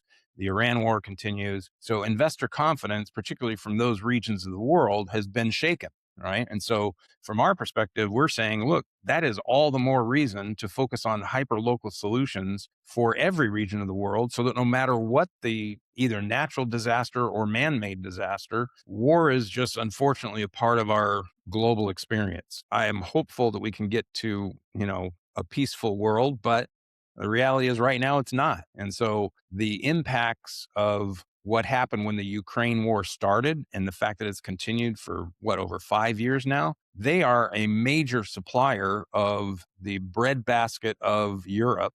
They are a huge supplier of all kinds of components that people had no idea what was going to happen to the price of fertilizer, which has gone through the roof. So there's all kinds of global drivers that we're in conversations with folks that just really emphasize the more you can focus on hyperlocal, the more you remove those global risks. And that can be a great solution. I mean, right now it's tough, in Ukraine to think about doing a hyperlocal farm when you're under bombardment. It doesn't work. But, for us, where we have the luxury of, the ability to implement these things, it can prevent the exposure when something catastrophic happens, whether it's man-made or nature-based. Amazing. Let's talk a little about operations. Ken, this is the part I'm fascinated by. You're combining things that traditionally live in completely different worlds: biology, agriculture, infrastructure, technology, finance, environmental measurement. How do you keep complexity from becoming the enemy? So it's fundamentally about having repeatable, scalable processes, right? So for us, it's about people, process, and tools. If you have those components identified, you can manage them all and scale them without the complexity overwhelming you, right? You can't do that if you don't have systems and processes in place. So from the hour we open the farm in the morning till the hour we close the farm at night, every person has a defined job description. They have a defined SOP that they work within, and they can work on multiple standard operating procedures for different tasks throughout the day. There are both indoor and outdoor SOPs. And so having a standardized system of approach and structuring those SOPs so that they are timed so that we know how long it takes to complete specific tasks, whether it's germinating seeds or maintaining crops or doing, water treatments or dealing with the hatchery for the fish. Everything has a time component to it so that we know how to optimize the efficiency for that. And I have to plug in my computer because I sat down in an area where I didn't have my power on and I don't want to lose the connection. Okay. So with that as the premise, it allows you to scale and not have complexity overwhelm you. And it also means that we're taking advantage of, appropriate remote sensing devices for automating things that you don't need to have a human go out and measure the water temperature, every 3 hours. You have a device that's out there 24/7 and registering that into a database. So we have a ton of data coming from a whole variety of sources, and you have to have a system to manage that. So a farm today in this environment is full of data that requires managing that data and then being able to create reports off of that, because data is only as good as the knowledge that you gain from it in order to create better decision making so that you increase your yield, you reduce your energy consumption. So the highly complex nature of what we are operating in means that we have to be really good data managers. And part of that is understanding, how do we create the training of the people to make them the most efficient at what they do? How do we create processes that are repeatable, scalable, and manageable so that you can break them down into any one thing, and that you have crossover training so that if somebody gets sick, you have somebody that can step in that understands that the SOP is there and they can replicate that. And then having the tools available. And the tools are everything from capital. Money is a tool, right? So the complexity of creating, we are on a never ending quest for capital. As we scale to 1 million acres, it's going to take billions of dollars to do that. And the ability for us to communicate with our investors, communicate the results of that, really dealing with the financial aspects is a whole specialty that we have to be very good at managing that data and very good at communicating with our investors to make sure that they are confident in our results in order for us to access additional capital down the road. So part of that is, the people, process, and tools approach gives us the ability to manage huge amounts of data and take advantage of the tools that are necessary, like artificial intelligence, which is a fascinating concept of how we're implementing precision agriculture with artificial intelligence. It's absolutely revolutionized how we're doing farming. So happy to, dive into any one of those, but it's really people, process, and tools at the core, being able to manage all of that data, and do it in a way that we can be proactive with decisions about that, as opposed to being overwhelmed with data that we don't know what to do with. I love it. Let's talk a little bit about the team. What does the organization look like behind the scenes of all this?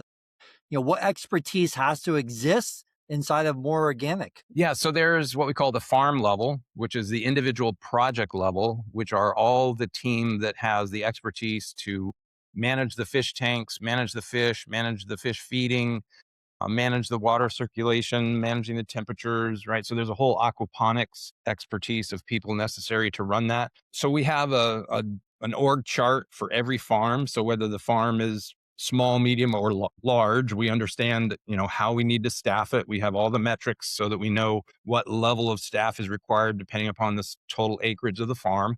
And we have all the job descriptions identified, and that allows us to manage the local resources. Now, there are certain things that are at the C-suite level, which is the holding company level, that are skill sets that we don't need a chief financial officer at every individual farm. So as we grow multiple farms in multiple locations around the world, we have a chief financial officer that can take all the bookkeeping from the individual farms and roll it up into, a consolidated set of financials. The same thing with marketing. We have a chief marketing officer We don't need a chief marketing officer at the individual farm level. We have someone who's, the brand police of everything that we're doing. And we have, that is at the C-suite level. And that is the philosophical approach where we have at the holding company level the expertise to fractionally share the necessary C-suite activities down to the individual project level farms. So we have farm level org charts, and we have the C-suite that is in place right now, where we have,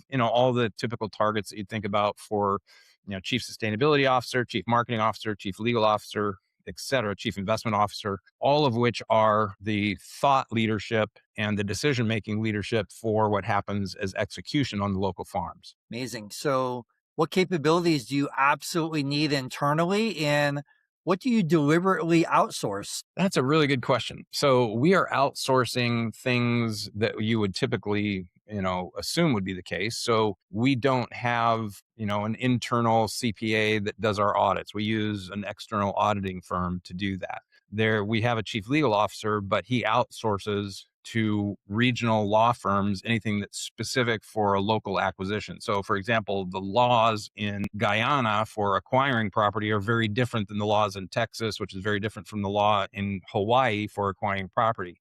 So, we have a chief legal officer that manages the core overall activity, but we outsource to a local legal firm the things that are specific. And that's the same that we apply from a construction standpoint. So we don't have, a full-time plumber on our farm team, but we have a project construction lead who manages the outsourcing of whatever we need on a local farm basis for first time construction of new facilities or maintenance of facilities that we do outsource.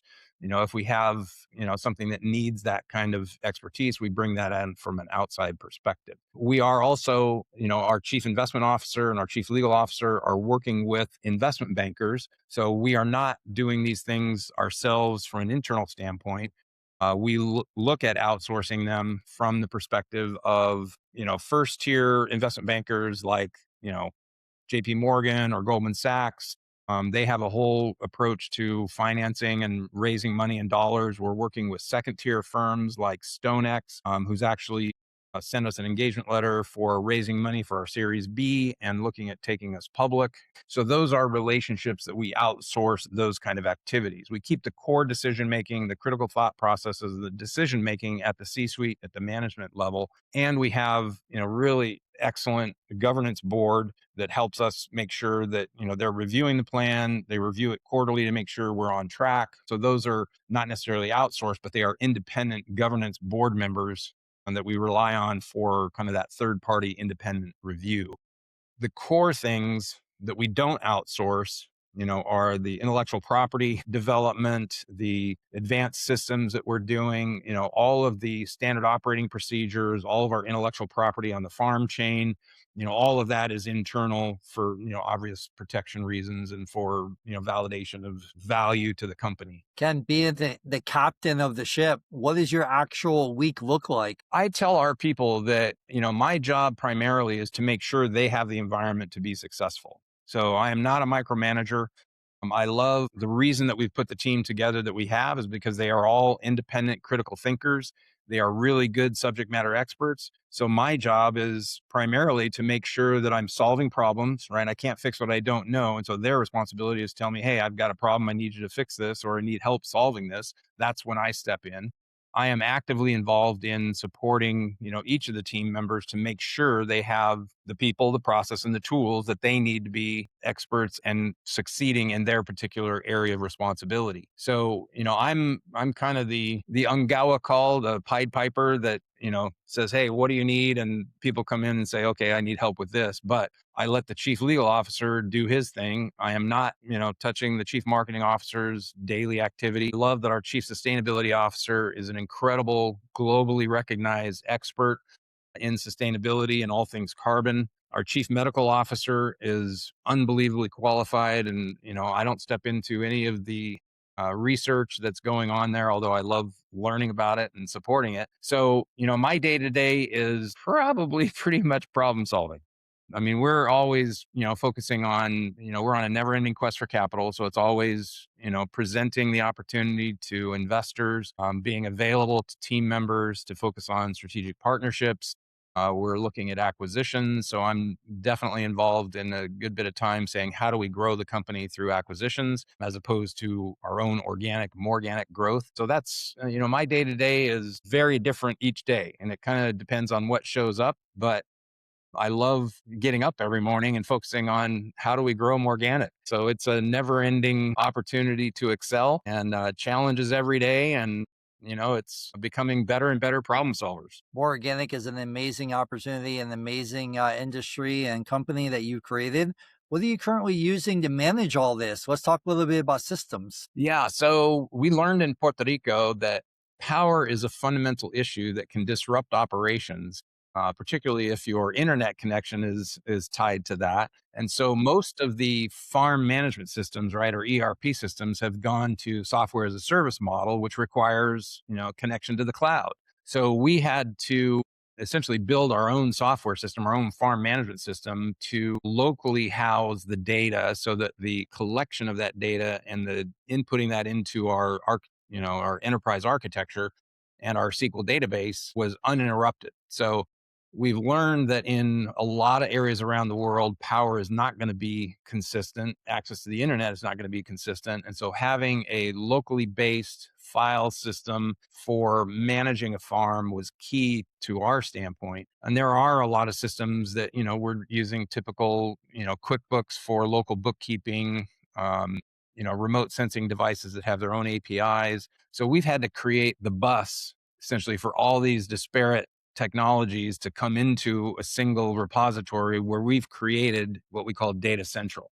And Data Central is all of these various components, whether it's financial, accounting, legal, to farm data, to sales projection, actual sales, all of those things have to be consolidated into one platform. And that's what we've created ourselves is this consolidated enterprise reporting system. I would love to not be in the business of custom software, but nobody has seemed to understand why it has to be a localized system, and they are all going SaaS models. So for now we're running our own systems, but obviously incorporating a lot of third party intelligent API driven data sources, from everything from under the ground soil sensors to water temperature and pH and humidity level in the air. All of that is a lot of data that we're capturing. Are there places where someone's still manually moving information from one system to another? Not so much anymore from our standpoint. I mean, there was originally, starting out in Puerto Rico, yeah, there was a lot of,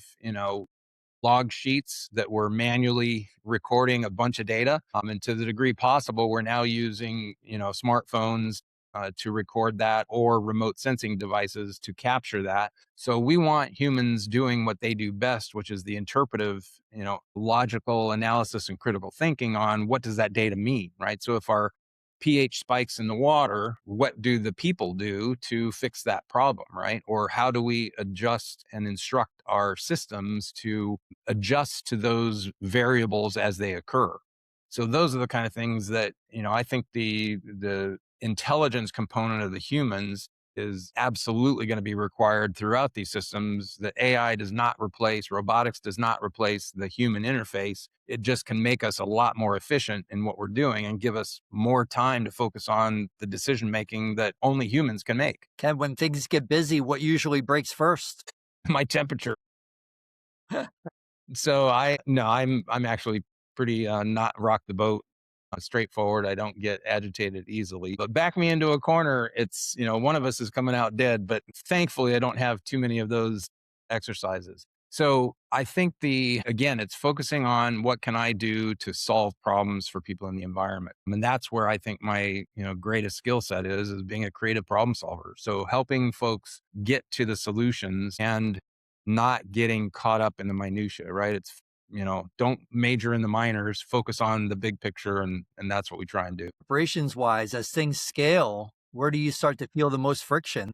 It's not necessarily friction, but it's definitely the biggest bottleneck is finding the right people. And that's our biggest challenge. And that's where we spend a lot of time is on the recruiting process, the, job posting, identifying the specific skill sets, and being able to ferret through the the reality of people, because many times what's on the resume is not what shows up in an interview. So, we're very focused on building a pipeline of technical people and specialized people and people that want to be trained into this environment. And what we're after first and foremost is people that have a work ethic, that really are willing to work hard, that are willing to learn. They don't necessarily have to be, a degreed anthropologist or a PhD in, agronomy.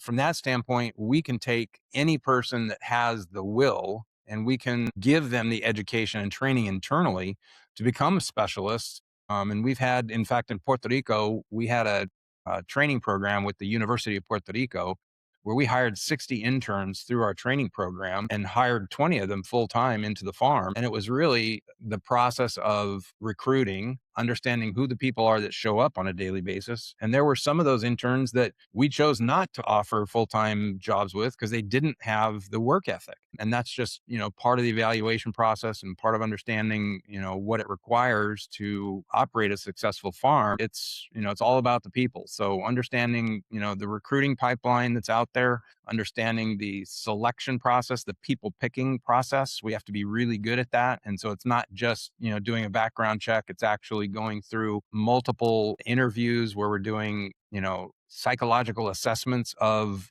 does this person fit within our environment? Because those are just really important things that, at this stage in my life, I get to be really picky about the people that we bring into the company. And, the old saying, it's an axiom because it's true that one bad apple spoils the barrel. And we are very focused on picking the right people. I love it. Let's talk a little bit about scale. Our audience is always interested in how companies scale.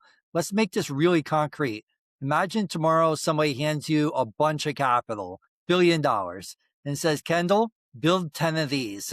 What's the first thing you worry about? So we do a site selection process so that wherever there is land available and wherever we are either introduced to partners or we find land that we want to acquire, we have a very well-defined market research and feasibility study that we do before we, dig one spade of soil.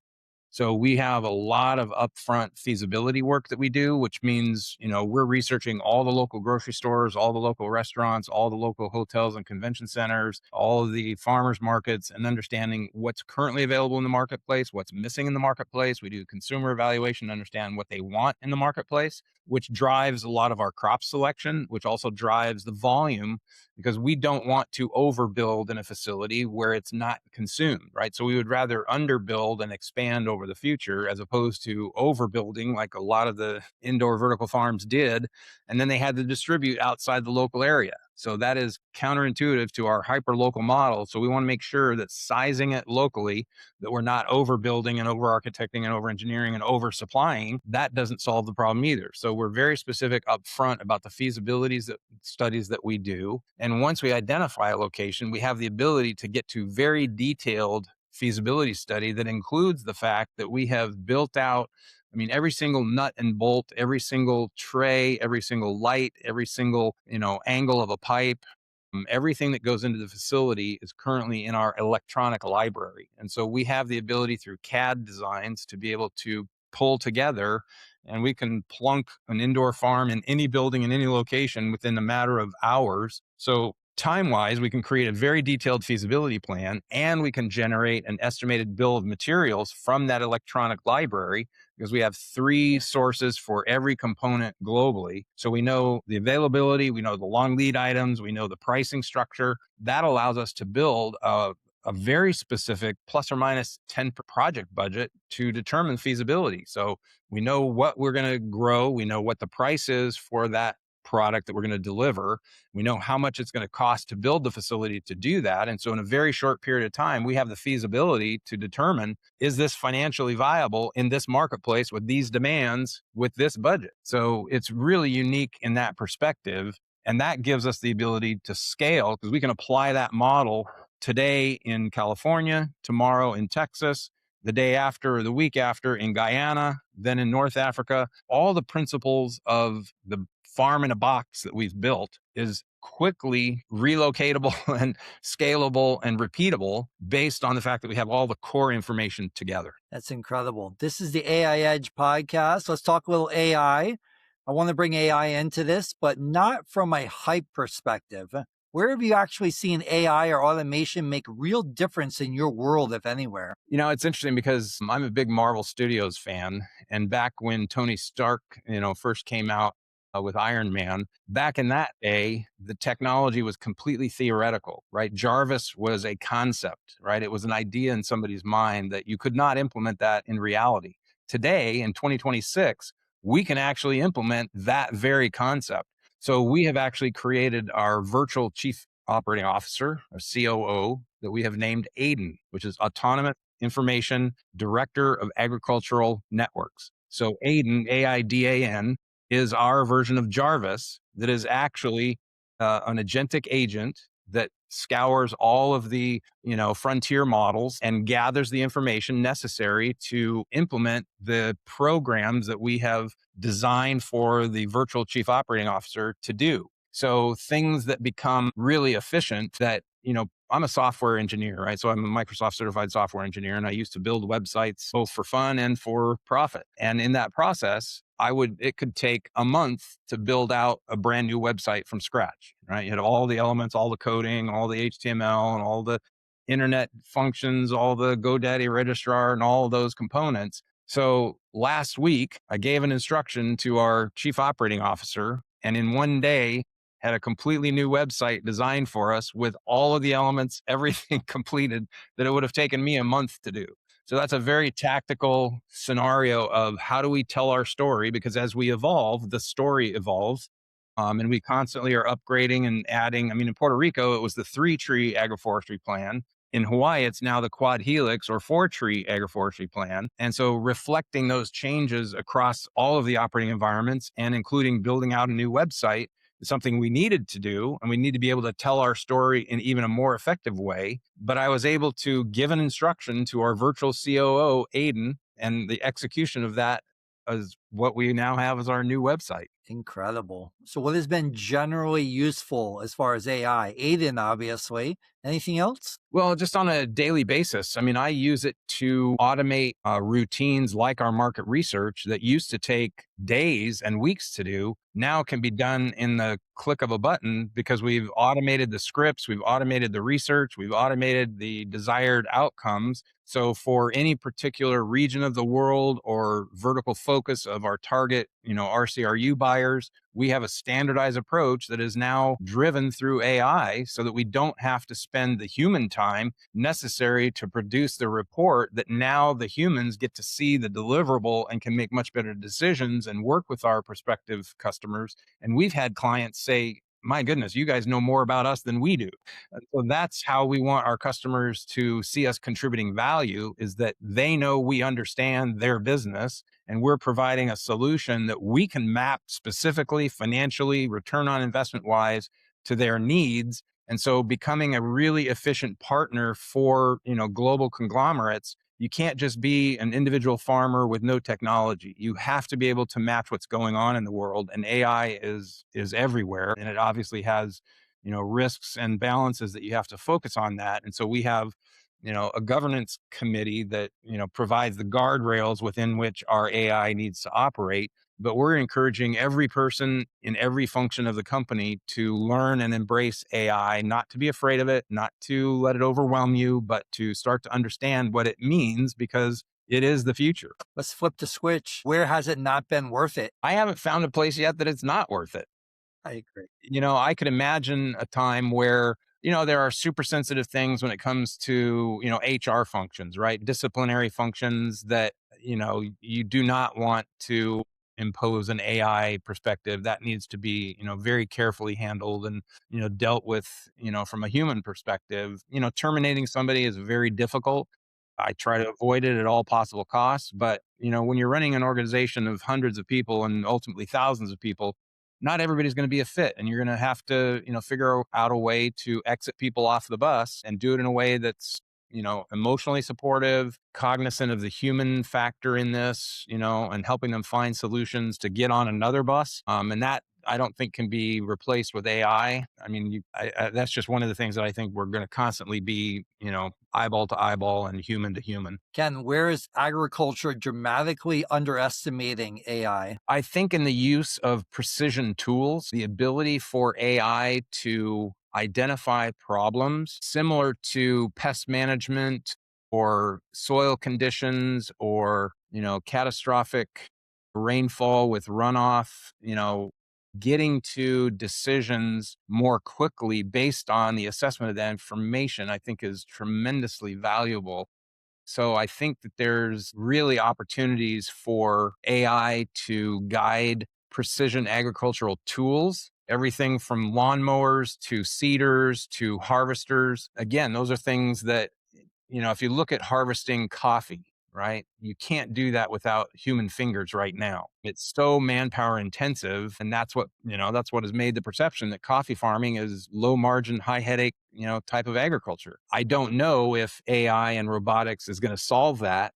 I think it can, and it may, but we're looking at it in very real timeframes of based on GPS coordinates. How can we automate, the movement of tractors through things that would have required a human to now be GPS and AI driven and be actually more efficient because they can do it in the dark because they don't Right. need light like us that we need to see stuff. Amazing. Do you see AI replacing agriculture expertise or making the expert dramatically more capable? I think it's the latter. I think that the humans become elevated to a point of better decision makers because you just can't take the decision making control out of, how are we going to plant this soil this year with these crops? You can get predictive tools that are helpful in that from an AI standpoint, but ultimately the financial risk and the financial decision is going to boil down to the man on the ground, or the woman on the. And so it's not going to be those kind of decisions. I don't think are going to be automated or replacing, the human interface. And there's just certain components where we can elevate ourselves to a different level of contribution, decision making, and profit generating by not having to do things that are, that honestly, our virtual chief operating officer can do things in a way that a person could never do all the time, always on 24/7, no arguments just yet. So I love it. I love Aiden. What decisions would you never want AI making autonomously? the hire and fire decision for sure. Those are key people related things that, you can get all the stats and all the data, but until you meet that person in the interviewing process and the hiring decision should be, a person, the hiring manager should still be involved in that. Although AI can provide, a lot of information and, the background searches are becoming a lot more sophisticated, which is great, but it doesn't replace, that human interface of the interviewing process, the screening process, and the hiring process. And then the same as I talked about before is that the exiting process, the exit interview, the management of the emotions associated with a termination, and working with a person to help them get off our bus, which may not be right for them, but helping them get on another bus is a human factor. It's a human element that just you have to be involved, face to face. What interests me is the possibility that AI doesn't have to run the farm. It could watch thousands of variables and say, Ken, something changed here. Pay attention. Is that where you think this ultimately goes? Absolutely, in terms of predictive things, and just use weather as an example, right? I mean, there's a lot of weather reports and a lot of sophistication in the analytics of data being provided about weather, but making it specific to a farm location and saying, "Hey, there's 14 farms upstream from you that do not have your kind of water retention and diversion capabilities, and when this storm hits, it's highly likely that." You're going to have a runoff situation that you're going to have to deal with. So it gives us preventive measures, like, I mean, the simple scenario is people get the sandbags out when they know hurricanes are coming, right? And this is a much more sophisticated approach to saying, okay, you may need more than sandbags, and here's some options to consider. Those are the kind of tools that I see as really exciting components, for the use of AI in those scenarios, right? Global impacts of infestation of insects, right? I mean, things that are happening at a global scale, right? The impact of seawater and what's going on there and how it affects shorelines and how that affects, what's growing on the shorelines. Those are really important things that I think the more information we have, the better decisions we're going to be able to make. Do you think agriculture eventually moves from reactive management to predictive management? Absolutely. Yeah, the opportunity to use that information to become much more predictive and preventive, right? So the whole idea behind this is that you can, prevent catastrophe, you can prevent infestations, you can prevent things that are predictive or have the ability to become predictive, and therefore you create solutions that are preventive, and avoidance is a key factor in agriculture, right? If you can avoid the impacts of heavy rains, I don't know if you watched Jeremy Clarkson's Farm, the series, but man, there's a lot of areas where he's starting to embrace AI and precision agriculture to prevent the kind of things that previously the human errors in human decision making were part of, the things that they didn't prevent. So it's a really interesting time. It's really interesting in terms of the advancement of AI and robotic technologies driven by AI that I think are extremely important in terms of improving efficiency, improving profit margins. But you have to be careful that you're not over architecting, over engineering, overspending on things that can't demonstrate dropping those pennies to the bottom line. So for every penny that we can reduce our energy costs of, power in Puerto Rico was 28 cents a kilowatt hour. Here in Hawaii, it's almost 60 cents a kilowatt hour. Every penny that I can reduce that through clean, renewable energy alternatives drops right to the bottom line. And that's part of where we've been able to demonstrate profitability because we're focused on those kind of things. Whereas, and again, I'm not downing other farmers. That's just not a typical impact because most farmers aren't looking at their power bill as a way to drop money to the bottom line. Does mOrganic ultimately become a data company almost by accident? Because once you're measuring soil, water, yields, environmental outcomes, biological conditions, production, and economics, you're potentially sitting on an enormous intelligence layer. What do you think about that? No, I think you're absolutely right. And that's part of, the whole explosion of data across every industry. It's not just farming.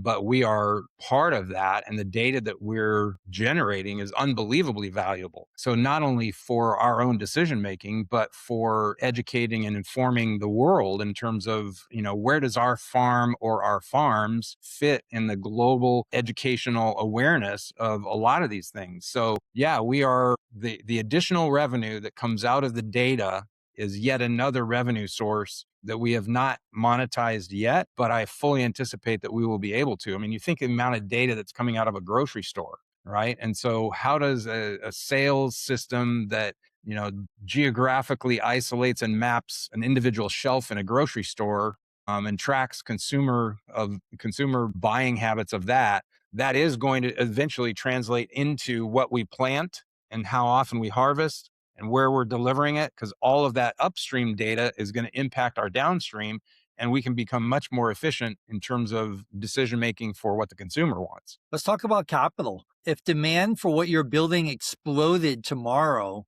would capital become the constraint? Yes, and it already is, right? Across the spectrum, you've seen, again, part of the, challenge for the overall market has been the recent failures, within the vertical farming industry. And so there was a lot of easy money thrown at operators in the tunes of hundreds of millions where they failed. And now the real money, the smart money is, sitting on the sidelines watching how the industry is evolving and looking at the players and becoming much more sophisticated. It's just like the dot-com boom, right? The 2000 era, it was money was flowing at business plans that had no clue of how to make money. That was the same in the vertical farming. Is operators that had never grown a thing in their lives were running $100 million budgets to build out their idea of, well, if I have all the money, I can solve this and I can change farming. Well, that clearly was not successful. And so you really have to have farmers that understand what they're doing. And there are a lot of farmers that are very capable. And we have a plan that we believe is scalable and is going to take billions of dollars to execute on. And you can't get to that kind of capital deployment unless you have a sequential history of demonstrating return on investment. And as you expand, you can prove out that it scales, and that will allow us to, access more capital down the road. But right now, the geopolitical environment of the wars and challenges around the failures that have happened. I mean, the investors are becoming very picky now. They are keeping their money on the sidelines, waiting for the right investments that can demonstrate, proof of delivery, proof of return on investment, proof that you can scale. And we're excited because we've addressed all of those issues. And that's part of why we're still around after, 10 years. So I think there's an interesting tension here. Environmental movements sometimes talk about profit almost like it's the enemy. But if the economics don't work, the solution doesn't scale. Do we need to stop apologizing for making sustainability profitable? yes, and I say all the time that I am unapologetically a capitalist, right? Because I can't get to the money that I need to grow this business without being pro return on investment, right? This is not a philanthropic venture, right? This is about investors requiring a return on their money in order to get access to more of it.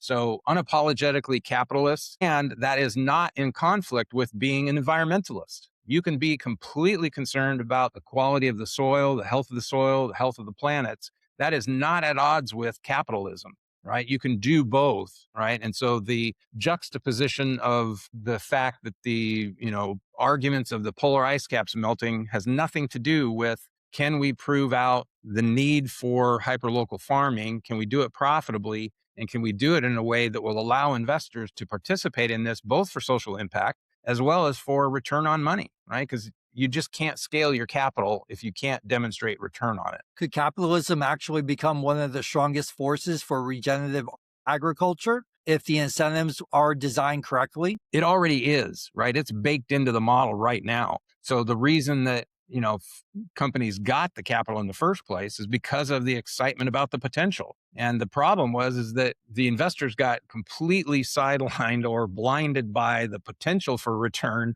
based on the fact that Jeff Bezos was involved in plenty, right? I mean, those are, the kind of things that get people irrational and emotional as opposed to analytical and logical in their investment decisions. Well, all of that has pretty much passed. So there's no free pass in the capital world for agricultural now, but everybody to a T. I mean, I haven't had one person argue with me that food security is important, right? So fundamentally, there's no discussion about, is regenerative agriculture the right solution? To a person, absolutely yes, right? So we're not getting arguments about those fundamental issues. You can get into the weeds around, aquaponics versus hydroponics versus aeroponics. You can get into the weeds around natural outdoor farming versus controlled environment farming.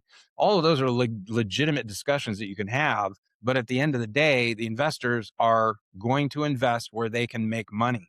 Now, we can match that with their social impact desires. And again, those are not mutually exclusive. You can get both. And that's what we've attempted to do and have done is, put all of that into one package. We think that's the model others are going to follow when they see that we've been able to achieve, hundreds of farms and billions of dollars. There will be people that copy our model. And that, they say that copying is the greatest form of flattery, right? Ken, let's future stead. It's 2036, 10 years from now. More Mhm. organic worked.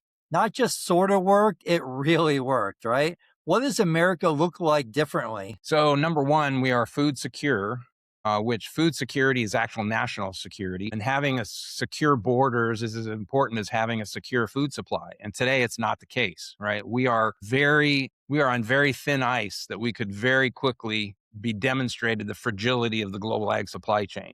So when you get to the execution like you've talked about, we are food secure. We are not subject to the fragility of the global ag supply chain. And just like getting manufacturing back to the US, getting rare earth mineral production back to the US, geopolitically, we have to get food security back to production in the US via hyperlocal.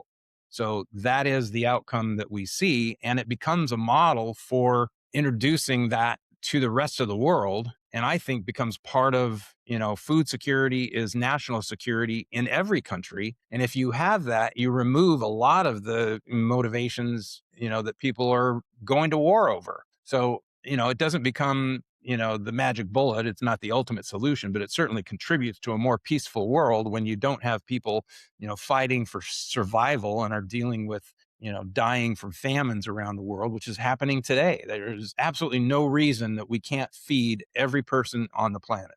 We have the ability. It's just a function of willpower and how much are we dedicated to making that happen. And that's certainly where we are committed. 10 years from now, what happens to local food? I think it just becomes better and better. I think it becomes more diverse. I think you see a wider variety. I think you see people getting excited about, taking control of their own food on their own table, being able to source things locally in a way that, a whole new generation of chefs in the home are going to be created. People being excited about meal planning, people getting away from ultra processed foods, from things that are just unbelievably bad for us.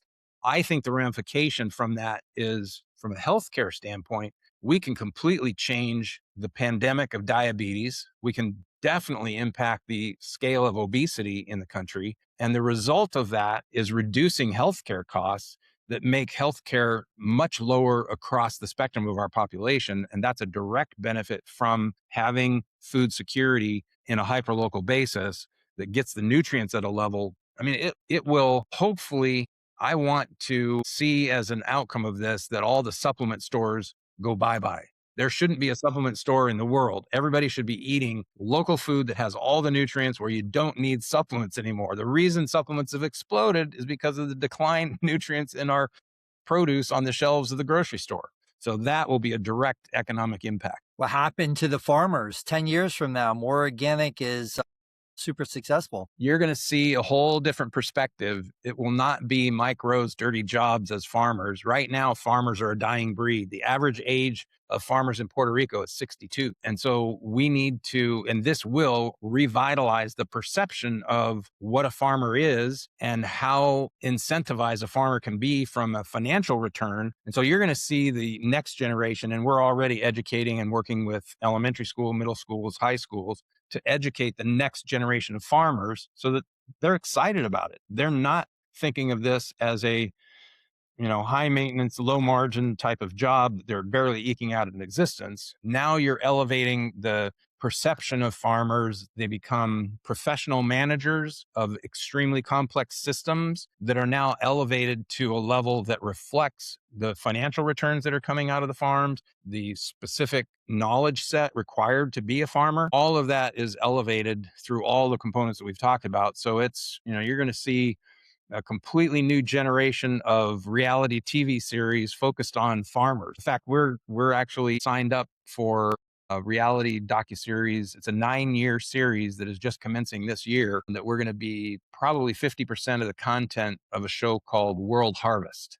And it's going to be exactly that, is showing how farmers are evolving around the world and what they're doing to solve hyper-local food security issues. Incredible. What's going to happen to the consumers? Consumers are going to get super excited about the fact that they can get food and here's a key piece to this. We can create higher quality food at a lower cost because you take transportation out of the issue and it drops the cost. So you get higher quality foods with higher nutrient dense, all the elements that you need, and it's at a lower cost. So our whole premise is every person in the economic spectrum should have equally accessible food at affordable prices. So you increase the quality of food, you increase the quality of the nutrients, you reduce the costs, and now all of a sudden you've got people excited about being healthy because now they're experiencing in a way that they don't even realize right now what is happening to their bodies. I mean, the human body is incredibly resilient. The fact that we're still surviving after all the chemicals that have been put in us, it's absolutely amazing that we still survive. But when people really start to, have the common elements removed that have caused fatigue and drowsiness and lethargy and all the things that come from bad diets and not having the right nutrients, it's going to be dramatic. What happened to the soil? So the good news, when we implement this and when it's executed, we will have the soil that is, if you go to any river, pond, or stream that hasn't been touched by man, you'll see soil that is incredibly rich and diverse with, more microorganisms per square inch than there are people on the planet. And so those kind of impacts are going to be incredible because just being able to walk on soil, if you take your shoes off and walk on unchemically treated soil, there is a natural biological benefit that we experience that most people can't quantify. They don't understand what it means to walk on real soil because most people are walking on concrete their entire lives. They've never stepped foot in bare feet in real soil. That's going to be an amazing experience. And there's actually quite a surge right now, particularly out of Japan, of doing what's called forest bathing, where people are just walking through forests and the trees naturally emit chemicals and things that if you're not in a forest, you don't experience those things.